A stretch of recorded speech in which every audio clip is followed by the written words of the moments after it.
até hoje, o Chico me falou o seguinte, que até 2019, ou seja, 50 anos depois do homem pisar na Lua, Jesus não permitiria este contato direto, porque a humanidade terrestre não merecia ainda.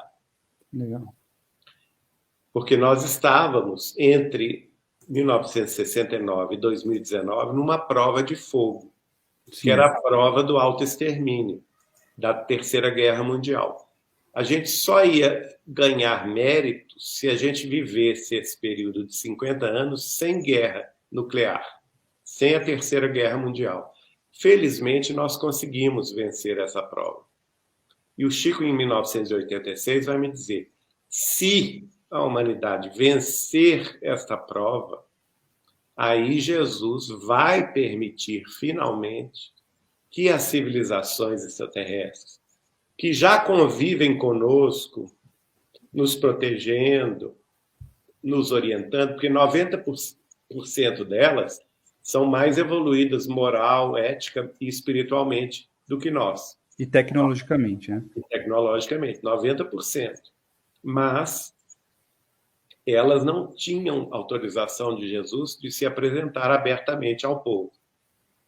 Mas a partir do momento que a gente vencesse esse período, e nós já vencemos, Jesus iria permitir o contato direto. E no próprio programa Pinga Fogo, o Chico revela, ele foi perguntado a esse respeito, né? E o Chico revela que, a partir do momento que a humanidade terrestre construir a sua base permanente na face da Lua, este contato virá. Nós temos o áudio dele falando isso. E ele falou, e nós vamos ter contato com outras civilizações, até de outras galáxias, veja bem, não é nem aqui no nosso sistema solar, nem na nossa nebulosa mais próxima, nem na nossa Via Láctea. Teremos contato com civilizações de outras galáxias e que virão trazer avanços extraordinários para nós, não é? Então, isso deve ocorrer no final da década de 20 agora, ou no início da década de 30, porque essas bases não são... O próprio Chico fala isso em 1971, e hoje é a realidade. Essas bases não são sonho da Não. ciência humana, são realidade fática. E hoje a humanidade caminha a passos largos para isso, para já em 2026, os primeiros habitantes da Lua, os primeiros terráqueos habitantes da Lua, já possam morar lá numa base permanente. Então, eu acredito que nós estamos nas vésperas desse contato, desse grande contato. E o Chico, no programa Pinga Fogo, vai dizer assim: então compreenderemos que fazemos parte de uma civilização universal, de uma humanidade universal, que não somos o único mundo criado por Deus, né? Ele disse isso no programa Pinga Fogo, ao vivo. Aliás, a primeira autoridade religiosa do mundo que assume publicamente a realidade da vida extraterrestre. Então, eu não tenho dúvida que isso virá.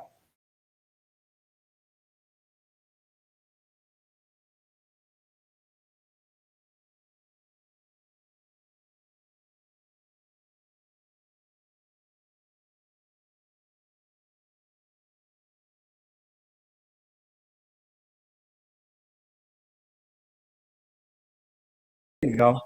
E hoje, como a nossa própria ciência avançou muito, né? Sim. Você veja que essa semana passada, a NASA deu um comunicado dizendo que a humanidade terrestre precisa se preparar para o primeiro contato. Quer dizer, eles já estão sabendo disto, que já estão nos preparando para o primeiro contato. Sim. A própria NASA, que é a maior agência espacial norte-americana. Sim.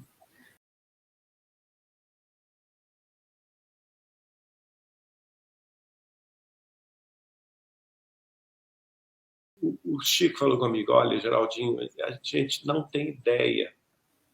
Os avanços científicos, tecnológicos que eles nos darão, nos trarão, são inimagináveis. Então, é um verdadeiro salto quântico para a regeneração.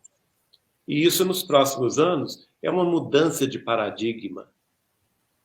Porque nós nos sentiremos, talvez, tão pequenos diante do universo que vai deixar de ter sentido essas brigas com os vizinhos, né? Ah, brasileiros e argentinos, russos e polacos, holandeses e belgas, entendeu? Acho que vai ter gente querendo brigar com extraterrestre, né? Sempre vai ter alguém, né? Sim, mas porque é claro que existem os extraterrestres que são desenvolvidos somente no campo tecnológico científico, mas não no campo moral. Mas o Chico falou comigo, eles são minoria. E são controlados também. Mas de vez em quando eles escapolam e vêm cá e roubam alguém. Mas é o tal caso. Nada ocorre por acaso, né?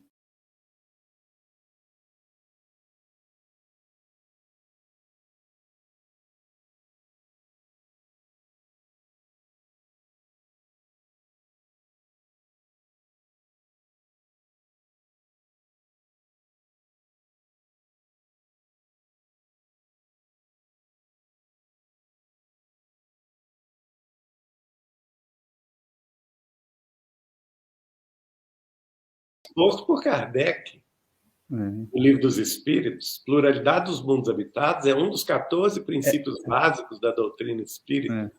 Quer dizer, se tem espírita que não aceita isso, então não é espírita. Está negando a própria obra de Kardec.